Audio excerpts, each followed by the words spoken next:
Hello, good people. We are back for another episode of Thursday Thoughts. How you doing, Kevin? Season 3. Still can't believe it when we say that. It feels like just yesterday we started Thursday Thoughts. But I'm feeling good. I mean, weather's starting to get a little bit better. Business is booming. Seems like things are starting to do well for, our clients and business community in general. And hey, James Harden is a Philadelphia 76er. And if you ain't say it, I was going to say it for you. I knew it. I knew I had to beat you to it. Fear the beard. Fear the beard. Let's Yeah, I got a go. little more work to do than you do, but we're both catching up. You got a lot of work. We'll both be ready by the playoffs. I'll hold you to that. Let's go. Let's do it.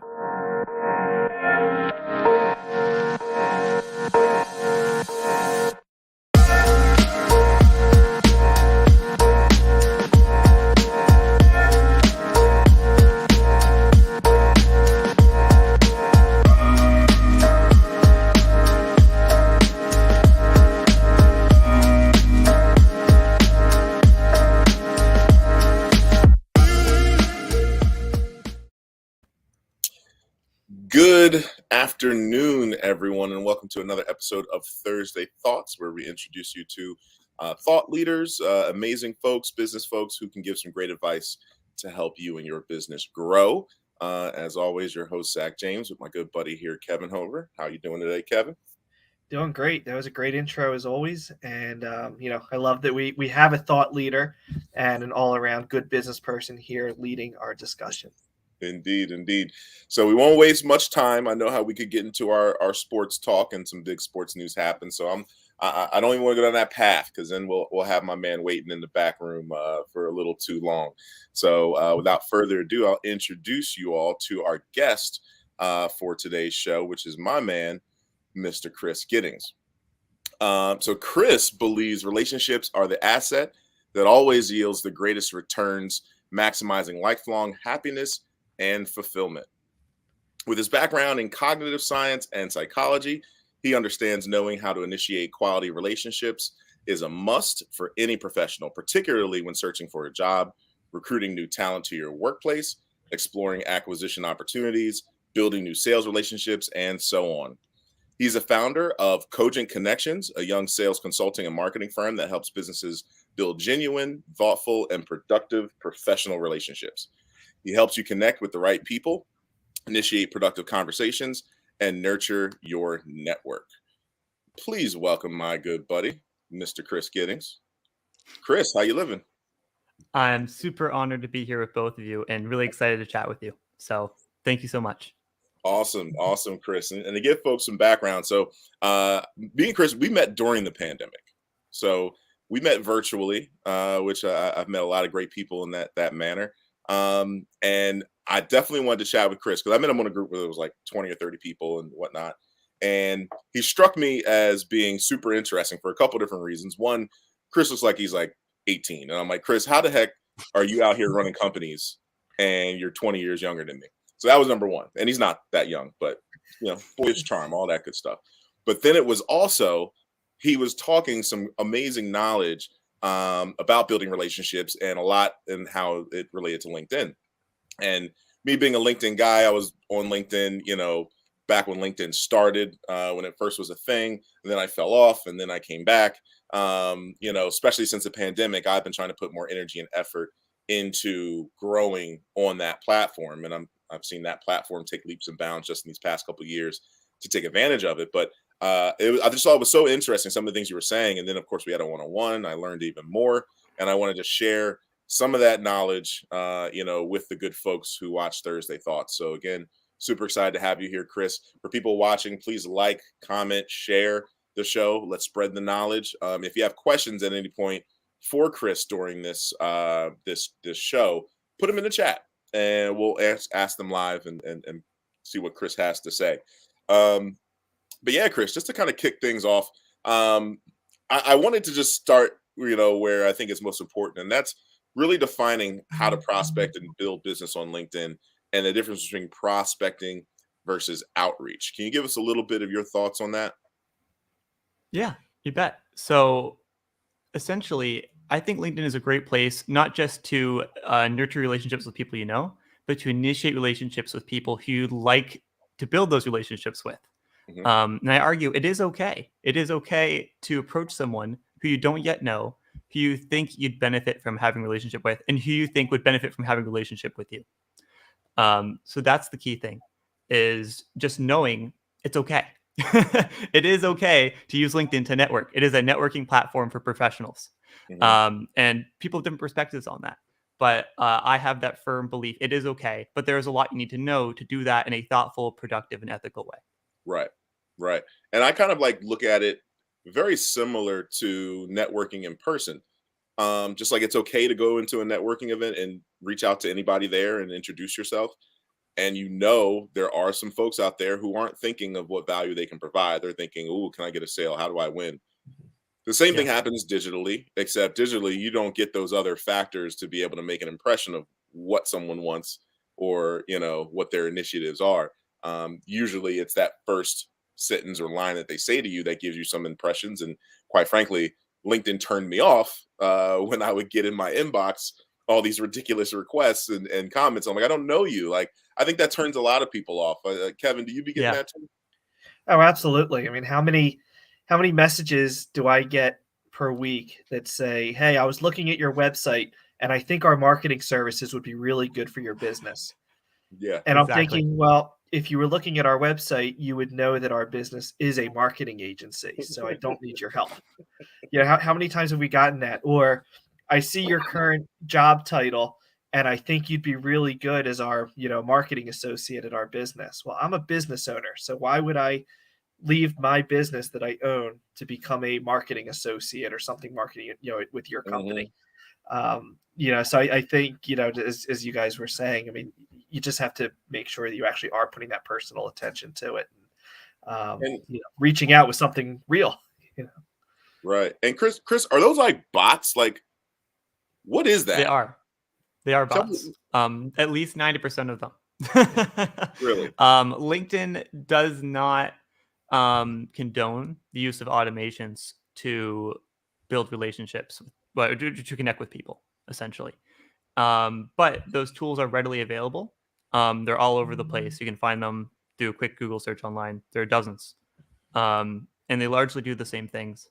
But one of the issues with these bots, or actually one of the good things in my perspective, is oftentimes they'll provide people templates for how to connect and what language to use.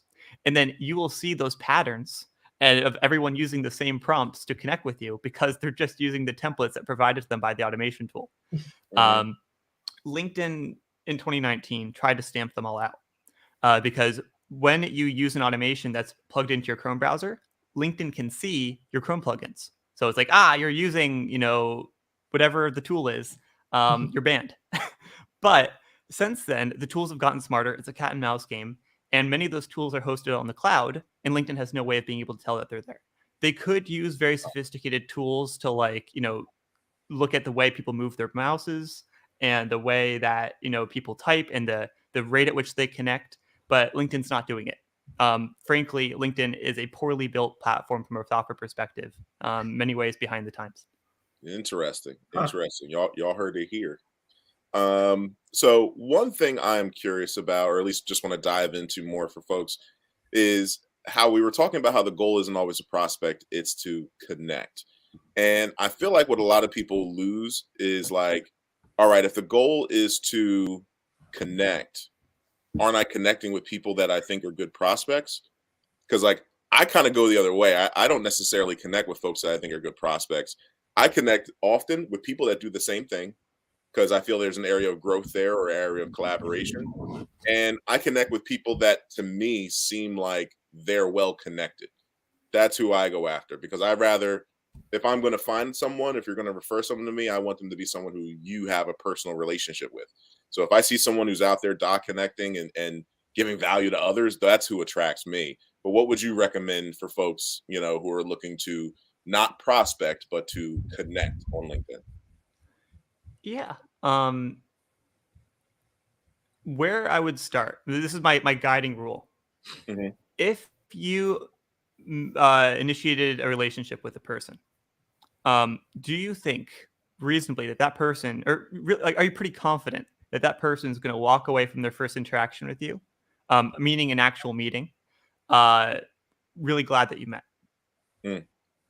And if you think the answer is yes, and you really believe that, then you're probably going to be in good shape. If not, no. So that guides everything. And depending on where you are in your career, there are a ton of different reasons for why you might want to initiate a relationship with somebody. I talk to students a lot at universities, and I'm like, hey, you need to be using LinkedIn to talk to people in the industry that you want to work in. The people on the ground who can give you the actual advice of what it's like to work at these companies. Right. They want to help. I really enjoy mentoring these students. I get a lot of personal satisfaction from it. We all do. We all have people we mentor. We all have people who mentor us, right? So it's like, don't be afraid of going out there and talking to someone who works in the industry or works in the job you want someday to get their advice on how to get that job, or even if it's going to be a good fit for you. And I find on an individual level, we look at the internet and it's a very negative place. Whenever you talk to someone one-on-one, especially when they're not anonymous, like you know them, like you can see like their face and their name and where they work, they're incredibly generous and friendly. And again, I think people need to appreciate you're doing the person a favor by building that relationship, because people like having friends. We're social animals. And if that person says no, that's okay, right? It's okay to ask. It's not that big of a deal for a person to say, I'm sorry, I'm really busy. Or, you know what, I don't actually want to talk to you. I don't know you, right? That's fine. But don't let that be the enemy of you building relationships, especially now when it's harder for us to build relationships than ever before in certain ways because we're all online. LinkedIn is the way to do it. Lean in and just suck it up and do it. I hear you. I'm here to hold everybody watching accountable, because I'll tell everybody, literally anyone who's watching this, if you are not using LinkedIn to initiate relationships with people, to meet new people who you'd benefit from knowing and benefit from knowing you, you are missing out. You are doing, you're fundamentally, you're doing something wrong.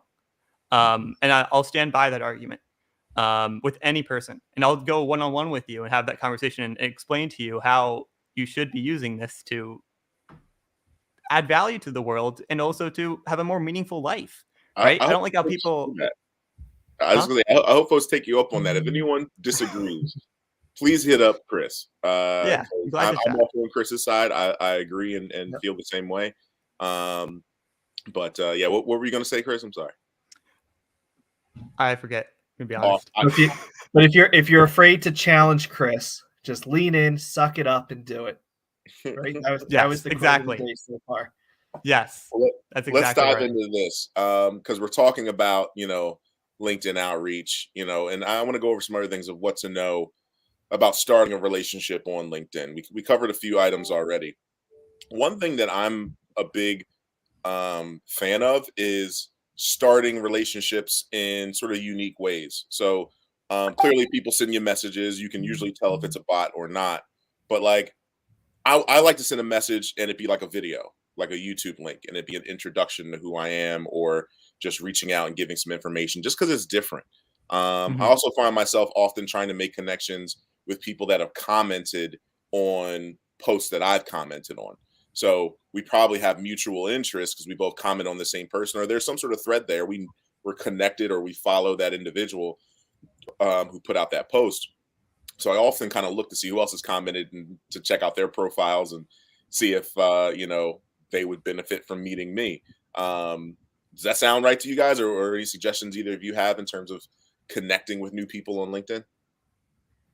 Yeah, a lot. These could each be like their own separate whole session, so I'm gonna keep this really short. Right. You're right. Differentiation is key.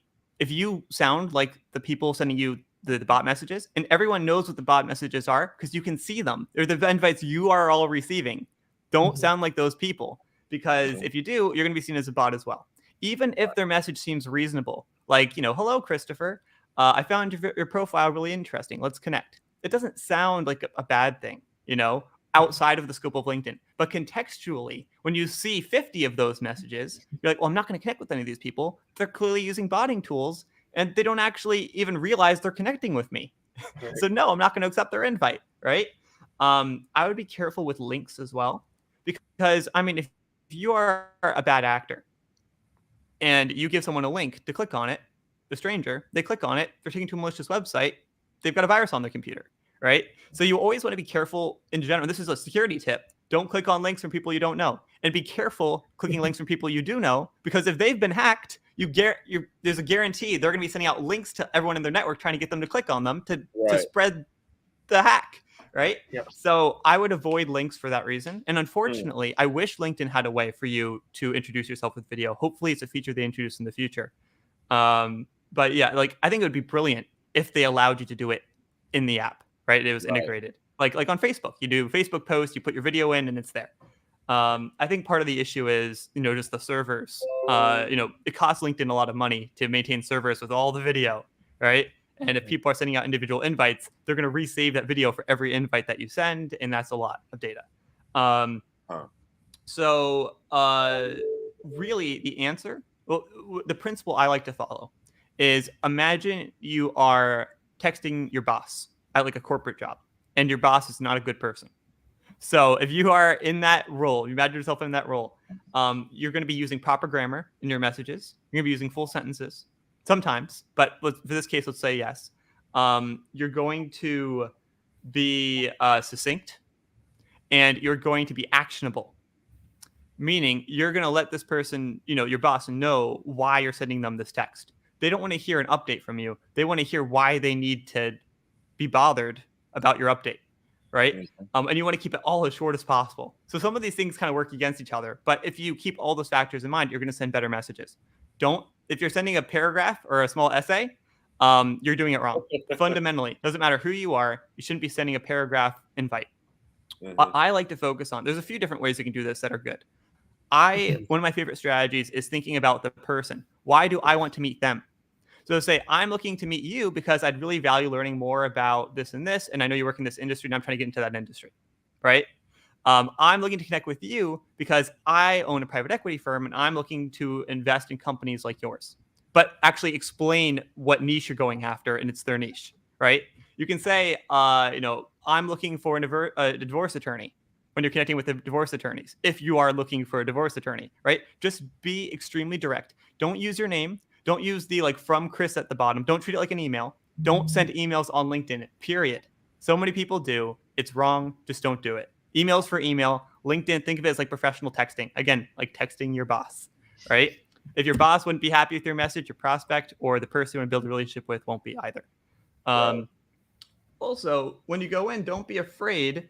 When some people, I find around 1 in 1,000 people that you reach out to will be mean in return. Just be really nasty. That will happen, right? But I'm amazed that it's only 1 in 1,000 people. I think that's so incredibly low. That's mind-blowing to me, right? That I think that's a reflection of how just nice and approachable people are. So you've got to be ready for those things. But you're going to have so many people who lead with such kindness and generosity in building a relationship with you. And there's this beautiful filter where if you reach out to, a bunch of people who'd like to build relationships with, the people who accept your invite, who choose to, engage in that relationship with you, that's a natural filter. The people who really don't want to be bothered are not accepting the invite. The people who do, or they're not always, but, the subset of people who accept the invite are the people who are more likely to be friendly and approachable, right? So you're already getting rid of a lot of people you wouldn't actually want to waste time meeting. So it's like if you had like a list of people you wanted to call to build relationships, that's a lot more difficult because you're including, all of the people who don't want to talk to you. Those are automatically being filtered out when you send out invites. Sending out a LinkedIn invite, that's a weighty thing. It's not as simple as just sending someone a message. You're making a decision to bring them into your network. That's something you take seriously. And I think sometimes people conflate like the seriousness with which you take building your network, and say, hey, well, I shouldn't be connecting with people I don't know because this is my network. Mm-hmm. If you're connecting with someone, it's because you want to bring them into your network, because you want to know them, right? So it's okay as long as that's your intent. I feel like there's folks who are connecting with people just to grow their connections, just to be able to say, I got a lot of connections. Like I distinctly Yeah. recall being in that world Yeah. back when LinkedIn started. Like you sent me an invite, So oh, we're connecting. yeah, Yeah, those, I was curious about your thought, Chris. Quality versus quantity. I And I go back and forth on that all the time. Part of me says if I'm putting out messaging on LinkedIn, I want as many people as possible to see it. I don't care yeah. if I know them. But then how many people are in my network that I truly don't know? And one of the suggestions I was going to have with how to reach out to people you don't know is leverage your existing network. If I reach out blindly to you, Chris, and we don't know each other, there's a good chance you're going to ignore me. But if I see that we have Zach in common on LinkedIn and I ask Zach, hey, can you connect, Chris and me? Or at least I can just say, hey, Chris, I saw you know Zach, and I wanted to talk to you too. Now I've made more of that personal connection already. And you're going to feel a little more guilty if you don't give me, at least a little bit of your time to hear what I have to say. But that being said, like, how many connections do we all have on LinkedIn that we don't actually know? And that happens all the time. People reach out to me and say, hey, I see Jeff Smith here. Can you introduce us? I'm like, yeah, I actually don't know Jeff Smith. And I feel guilty. So like, I'm thrilled I have that follower, but also like, how much does it matter when it comes to like truly, relationship building? So, just curious what your thoughts are there, quality or versus quantity. We're gonna need a part 2 to this call because there's so Yeah. much to get through. We're just scratching the surface. Right. And you asked like you literally just asked 4 different questions inside that thing there. I'll start from the top. I'll try to remember all of them. So Let's see if you the can remember people what was. who yeah, the people who accept all invites, they're called Lions. It's an acronym. I forget what it stands for. And sometimes you'll see it in the profiles. Like this person, they'll put like lion next to their name. And it's kind of an old school way of thinking about connecting on LinkedIn. They've got different arguments for why they do it. LinkedIn allows you to have up to 30,000 connections in your network. That's crazy. That's huge. Like Facebook only allows you to have 5,000, right? By comparison. And there's no Sorry to way interrupt you, realistically you're going to know. I'm going to interrupt real quick. Yeah. A Lion is a LinkedIn open networker. That sounds about right. I like God the bless LI Google. for lion. Yep. Yeah. So I would sidestep that. That's not really the goal. So I probably wouldn't try to connect with those people necessarily, or not. Like I would just ignore it. The whole thing. It's probably not going to be useful to you to have to deal with that whole strategy. Just throw it away. Yep. Going on from there, when it comes to quality versus quantity, I have a perhaps controversial answer that's very definitive, which is both. 100% both. You want to have high quality and you want to scale. And there are ways to do both of those things without compromising. Look, if I want to talk to a patent lawyer, right? If I'm stopping for a patent lawyer, am I going to search to talk to, am I going to look for one patent lawyer and then talk to them and then use them? I mean, maybe it's what a lot of people do, but I like to shop around to find someone I'm going to be compatible with who is going to be the right fit for my needs. So Yep. I want to talk, if I reach out to, 20 patent lawyers on LinkedIn, maybe, 8 of them will connect with me and I'll have conversations with 4 of those and I'll find the one that's right fit, right? So scale is necessary because we're humans and we're busy. And the reality is when you're reaching out to strangers, some people don't want to talk to strangers. Some people are not on LinkedIn all the time, So scale is a necessary component of building relationships. If you write a custom message to 20 people, that's great. It's going to take you an hour to look at that person's profile, to carefully curate your message. And I personally argue it's ultimately not an effective use of your time. We all make compromises in life on our values in different ways. In an ideal world, if you have infinite time, should you send every person a custom message? Yes. Are there ways of scaling this process and using the same message, talking to the same people with the same goal, where it makes sense and they're going to want to talk with you? Absolutely. Right? Say, I'm looking to talk with a patent lawyer about my technology I'm looking to, work on. Mm-hmm. That's the message, right? Keep it really, again, this is what I mean by succinct. You might say, well, I'd like to schedule a meeting with you. Don't like anything that's absolutely not necessary, toss out of your messages. They need to be incredibly concise.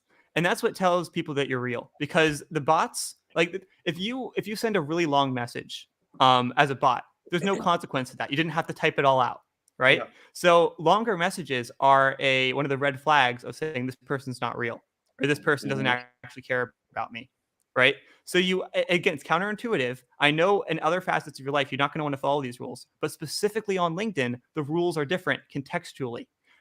Short, direct, concise, right to the point messages that are to the people you want to build relationships with. That's the way of breaking through. And nobody does it. Absolutely nobody. I don't know anyone else who uses this kind of approach. And it means that you break through the noise. Yeah, I completely agree with you. I mean, when we talk about LinkedIn and social media, with our clients, usually we're talking more from a marketing perspective. Excuse me, but we always push that also, that your posts, whether you're posting on Facebook or LinkedIn or whatever, keep it short and concise. People don't want to read the full story. You can include a link to the full story, but people are, they're scrolling through their feeds quickly. And just as you're saying, I'm scrolling through my messages quickly, and I'm guilty of it too, in a good way. When I see that long message from someone I don't know, I'm not reading it. I just don't feel like it. Yeah. Right. Yeah. But it's hard to ignore a sentence. There are a few issues. Yeah. I find that when people are on social media, it's like when they're driving. All of a sudden your attention span shrinks a whole lot, right? It's like, oh, I hate being at this red light. I hate that this person cut me off. I hate that I can't go faster on this road. Everyone's just so antsy all the time. Like it's a rewiring of your brain. And social media is the same way, even more, if that's even possible, right? There's this, and there's really complicated, psychology reasons for this. But essentially, especially if you're young, you use a lot of social media, you're rewiring your brain. And what we're going to find a few decades from now is the health consequences for my generation of people are going to be absolutely enormous, and actually already are. In terms of our ability to actually just be productive members of society. Imagine trying to okay, this is such a tangent, but imagine trying to learn a new skill like crocheting, and having the patience to read through a guide on how to crochet, to get the yarn, to sit down and then begin trying to work it out. Where when you learn any new skill, the first hour you spend on that skill is tough. It's just difficult. It's like when you start a new puzzle and you've got 500 pieces of puzzle and you can't combine the first 2 pieces together. Right? It's like that's like learning a new skill. The first part is always the hardest. And if your mind is, wired to this like social media instant gratification, you are going to give up immediately. And you're going to miss out on all these incredible life experiences because you weren't able to invest the time. And it's not your fault. It's your brain is actually working against you. And it just really hurts. So my heart goes out to everybody. And to myself, to be honest. I wish I had a better attention span, right? Yeah. I'm suffering from these issues as well. I struggle to start a puzzle. And one thing I invite people to do, and this is so different from LinkedIn, is to stop yourself when you feel that like pang of anxiety and to evaluate your own experience. The first step to anything is identification, right? Any problem. And you notice how you're feeling that stress, and also where it exists on your body physically, right? You'll find different people store their stress anxiety in different places physically. Like, oh, it's in my wrists, it's in my shoulders, it's in my back, it's in my jawline, right? These are some common places that people store frustration. And identifying these things allows you to better cope. It's the first step. I'm not going to go through the other steps. Again, I'll talk to anyone who wants to talk about these things.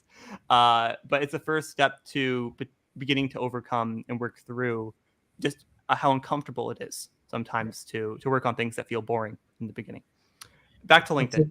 I said sometimes we all need a break from this stuff.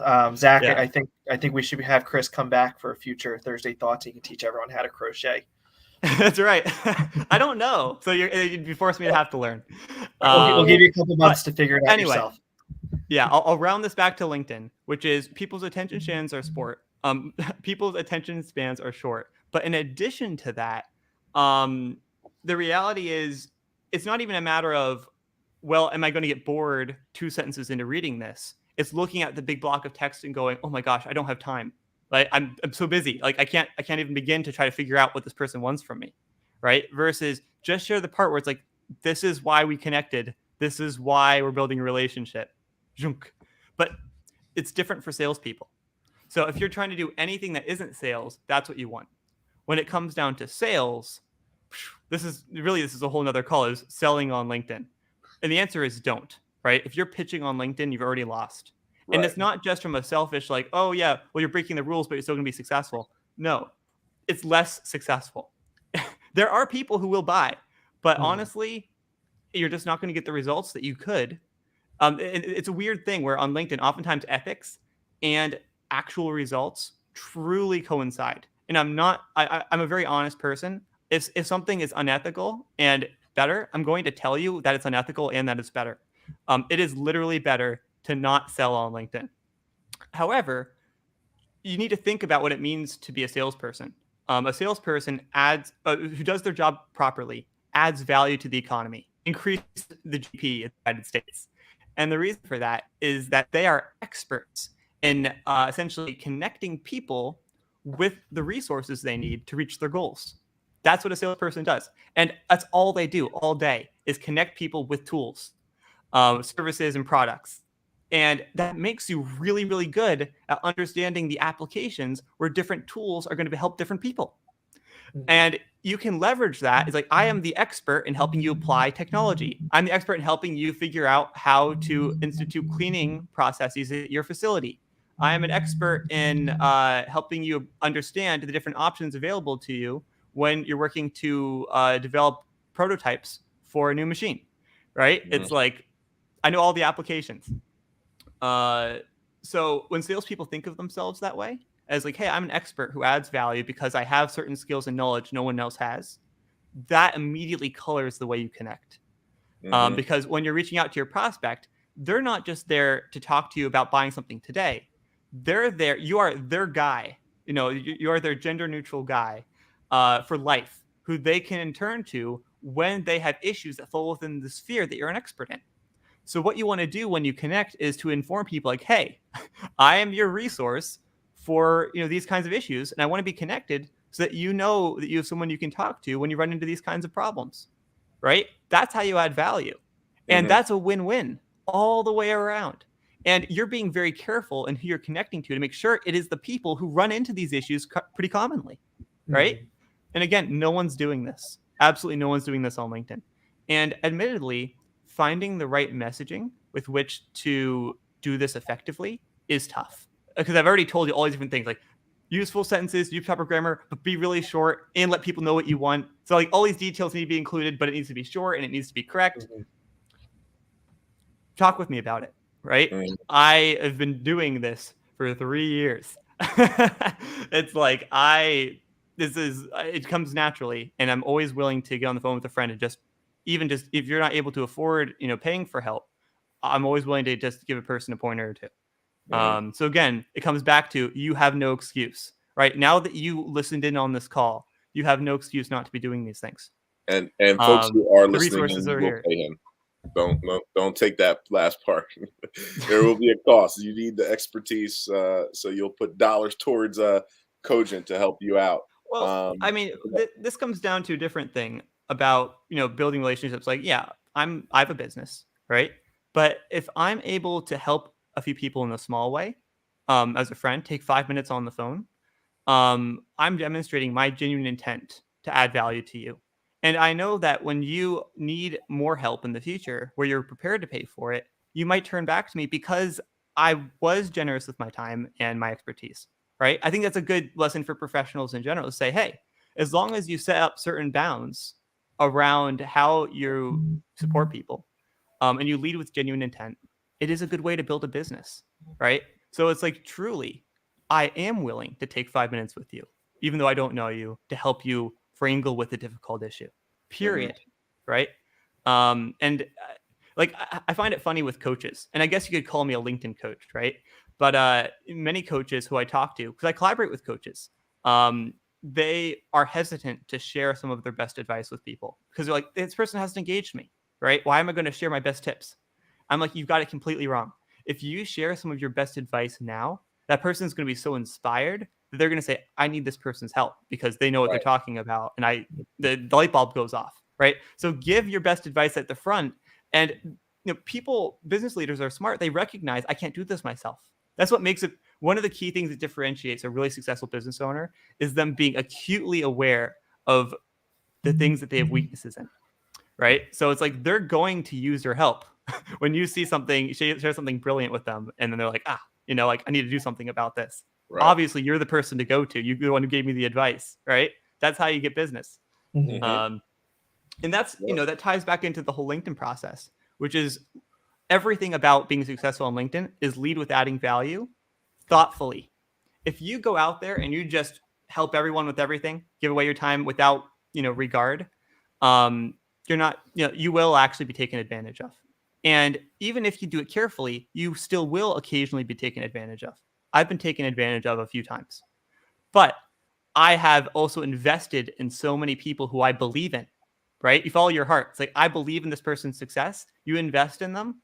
Absolutely, it comes back to you because you believe in them. Of course, they're going to be successful, right? If you believe in a person, don't be afraid to put yourself out there and help them get to the point where you can become partners. It's worth doing, and it's going to be best for you. It's going to be best for them. Again, find these win-wins. They exist, right? Just think critically about it. I'll cut myself off there.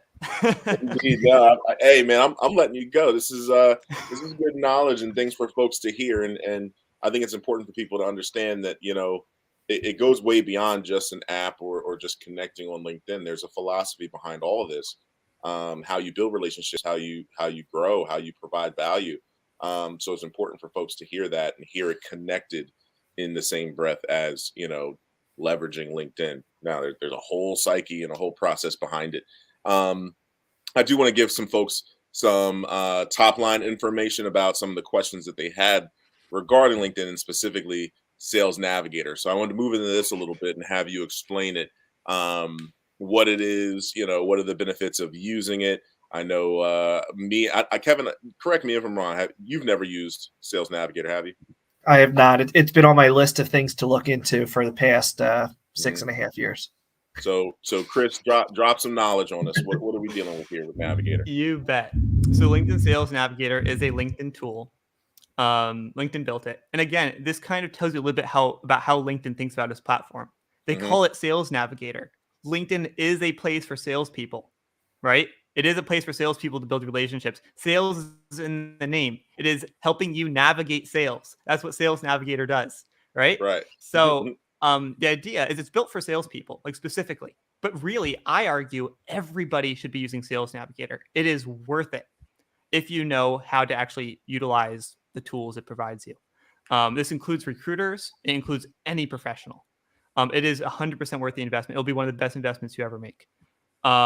It costs $100 a month paid to LinkedIn for what they call the core version. Right now, they just rebranded all the different tiers, but core is the basic one. I recommend only using the basic one. No need to use the higher tiers. It costs $100 a month. If you talk to me or you talk to anyone who already has Sales Navigator, people can actually send you a referral code through LinkedIn, through Sales Navigator that will give you 2 months for free. So definitely get the 2 free months. It only applies if you haven't paid for a LinkedIn premium service in the last 12 months. Okay. But get those 2 months for free, and then jump in and begin using it. The Sales Navigator, you almost think of it as essentially bribing LinkedIn to give you a lot more flexibility. And I know it's a bit of a cynical take, but it's true, honestly. I get it. LinkedIn puts up some barriers for how successful the platform can be for regular users to make sure that they pay for Sales Navigator. If you run more than 300 searches in the search bar in regular LinkedIn in a month, LinkedIn will actually put up a little notification saying, stop, you need to be using Sales Navigator if you're going to do more searches. And most people don't need to do 300 searches on LinkedIn. But like if you search for one person's name, that's a search, right? To give you a sense like how these can kind of pile up if you're an active user of the platform. The reason, Sales Navigator allows you infinite searches. Sales Navigator gives you in-mail credits. We're not going to probably get around to it on this call, but I strongly recommend against using in-mail credits. I really dislike them. And then what the real value that Sales Navigator adds is these phenomenal filter tools for helping you identify people you'd like to meet. So essentially, you can think of it as every person's profile on LinkedIn is like a job resume.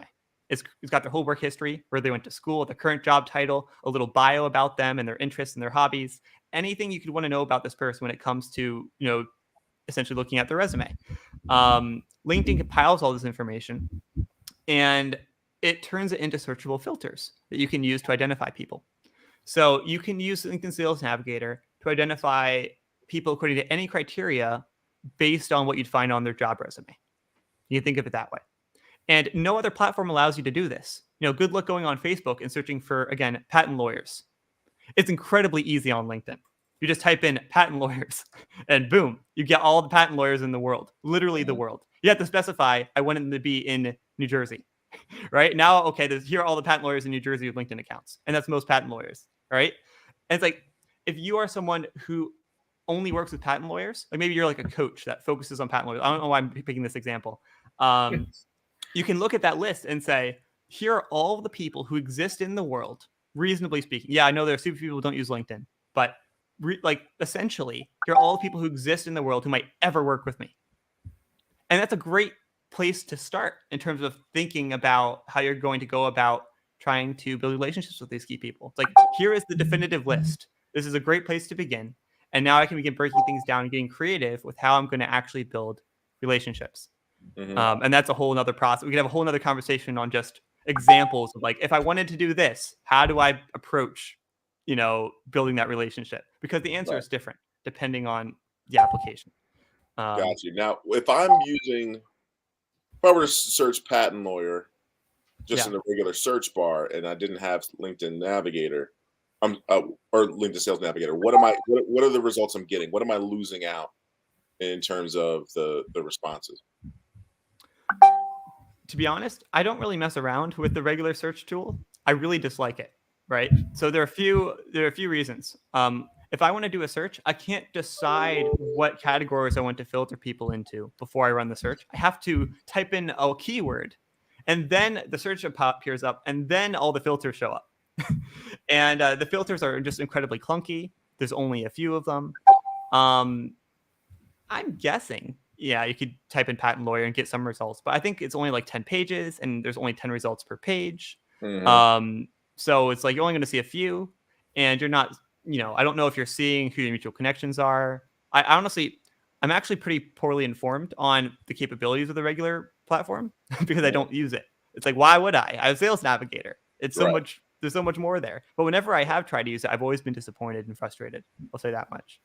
Got you. Sorry, I can't help you more helpful on that. And I ask because I feel like there's an area of folks, and I was in this space for a long time, who didn't see the justification of $100 a month for that, just because the scale of what I'm trying to do isn't quite there. Like, I'm not looking to go after such a wide berth of folks, and it's a little more difficult for me to decide who I want to go after because I can communicate and work with so many folks. And then also some of the parts like, all right, we specialize in websites.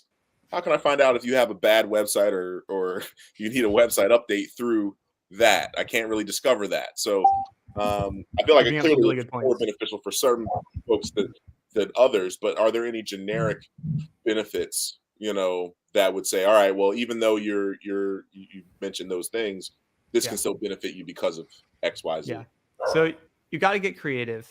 And it is very true that there are certain applications that are much more difficult to apply searches for than others, right? Like some of these more subjective ones, like, I don't know if you have a good website or not, right? I can help you find people who have websites or people who have websites within a certain industry category or with certain interests, but I can't let you know if their website's good or not. And, what are you going to do? Like, it's not perfect. It's not like a magical AI. However, what I can say is, if you're a business owner, you should always be looking to hire because that's a bottleneck, looking to grow your sales or looking to sell your company, or unless you have a lifestyle business, right? So unless you're just doing work for fun, just because you enjoy it as a person and you'd rather be doing that than going hiking or going on vacation or spending time with your family. If you have professional goals, period, that's when you need to be using Sales Navigator. So because you could be using it to find people you want to hire. You can be using it to initiate relationships with key people you'd like to meet who might work with you in the future. You might use it to talk to entities that might be interested in purchasing your firm. So that's my key answer on that is like, well, why Why are you on LinkedIn in the first place? So here's the reason why I say every LinkedIn user needs to be doing this.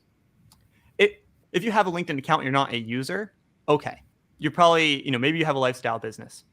If you're on a LinkedIn account and you use LinkedIn, why are you using LinkedIn? You're trying to reach goals, right? You're trying to build relationships. You're trying to stay in touch with people.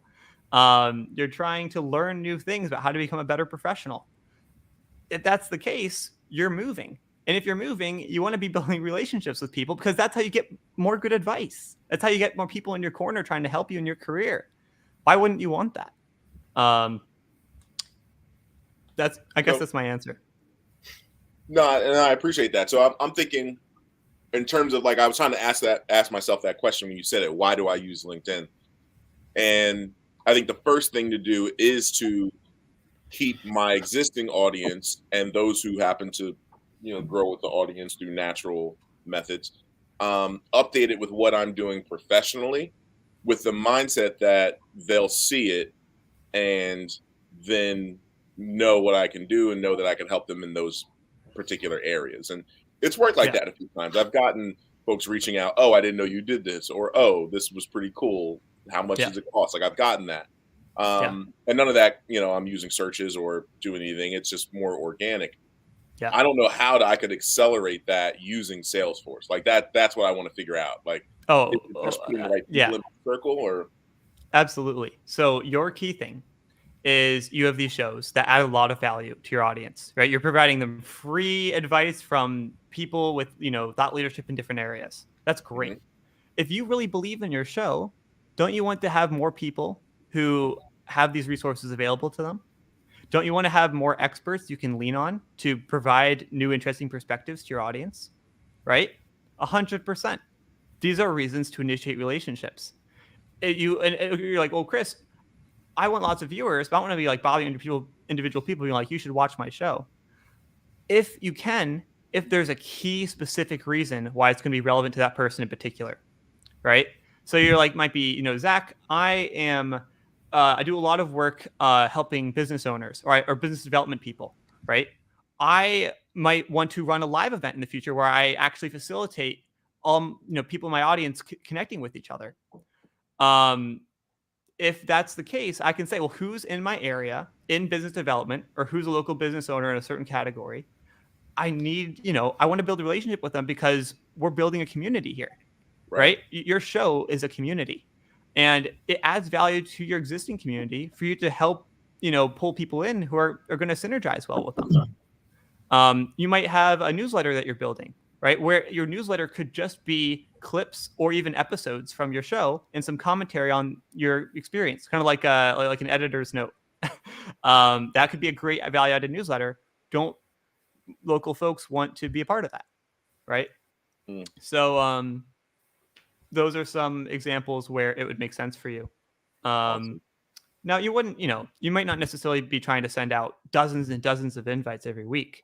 And you may not even need Sales Navigator forever. Like you're making a good point. So there definitely are exceptions, right? I'm definitely trying to twist things a little bit to kind of prove my point, but I'm also going to acknowledge, not 100% of people, right?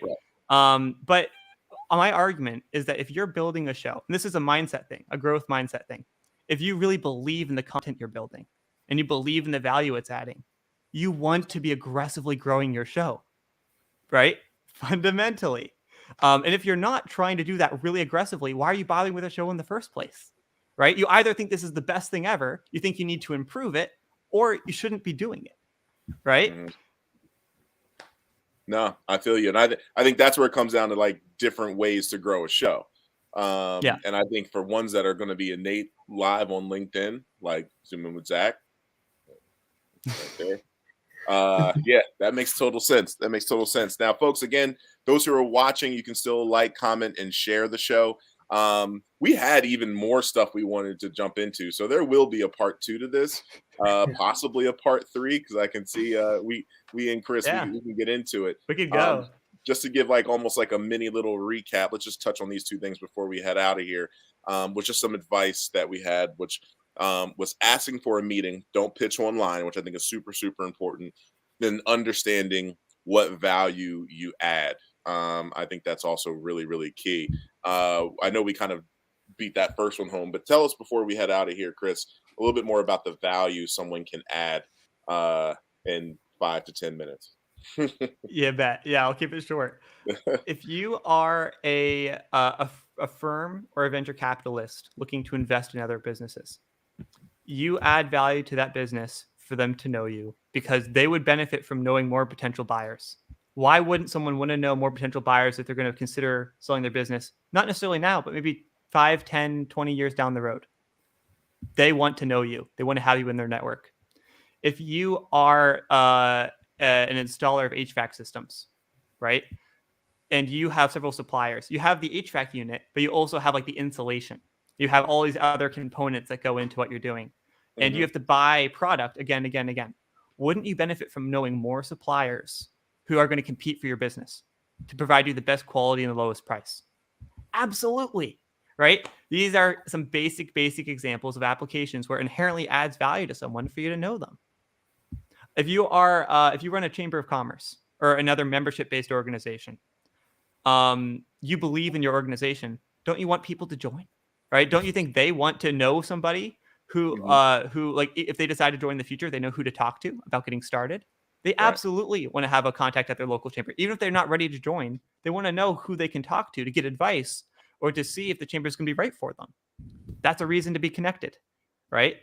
So that's what I mean by adding value. It's like thinking about if you're someone who's trying to sell a IT like a software service where it's a one and done thing, I would be careful about using some of these direct outreach tools because you're not trying to build a relationship. You're trying to make a sale and move on. You might really believe in your product, but that's a whole nother conversation about active selling. I'm not really in that world. I'm in the long-term relationship world. So everything that I do on LinkedIn or help my clients do on LinkedIn is focused on building long-term value added, really strong, really financially uh, effective relationships. So you always, if you believe that this person you're going to meet is going to be really happy that they met you, that means that you're adding value, right? It means that you're definitely adding value. So I like using that test of if the person you reach out to is going to be really happy afterwards that you had your conversation, that you got to know each other, then you're good to go. Just follow that rule and you'll be golden. You know, The other key thing, yep. no, you keep going. I'll get back to it. The whole thing about not pitching on LinkedIn, we covered it earlier, but it's not effective. So why are you doing it? Right? It's lazy and it's not effective. You could be saving time and being a better value-added partner by just thinking a little bit more critically about the way that you're building a relationship. And that means finding a reason why you want to build a relationship and using that reason to get a meeting set up. And then what you're going to find when you get on that meeting is if you just focus on that person and trying to help them identify, like what's going on and how you might be able to help them, they're going to be the ones who initiate the part where they're going to ask you how you can help. Right? So you just do your fact finding and you keep fact finding, wait for them. When they're ready, they're going to turn around and say, well, how can you help me? Tell me about what you do. Don't even get into it on your own. Essentially, I think this is a sales rule, just a general sales tip in general. Sorry, I said in general twice. Wait for your prospect. Create an environment and a situation where your prospect asks you, right? If you ever launch into your pitch without a person asking you for it, you've already lost. You're already wasting your time, right? Create an environment, find the right person where they want to know. And then spend the rest of your time adding value and talking about, their needs and their situation. It will come up naturally if they actually want to work with you. If someone's not going to launch into asking you what you do, then they're not going to be someone who's going to buy your product anyway. Yep. It's that simple. Spot on, Chris. I know folks who have attended some of our networking focused chats have heard some of this stuff before, and it permeates throughout. It It's makes true. total sense. What I was going to say earlier was the interesting thing about when someone's done communicating with you that they're glad and happy that they met you. Another thing that's totally really outside of the direct business world that's interesting to consider is being a good person and making people happy. I've been on calls and have made people want to talk to me again, and they didn't know what I did. Like we didn't talk about business and what value I can provide. I was just being a really genuine good person, caring about what was going on, made them laugh a little bit. And next thing you know, this is a friend in a relationship, and they still don't know all that I do. And of course, when it does come up, it comes up from them asking me. They want to learn more because they already see me as a good person. Now they want to know, okay, what's the background? What do you do? What's your day to day?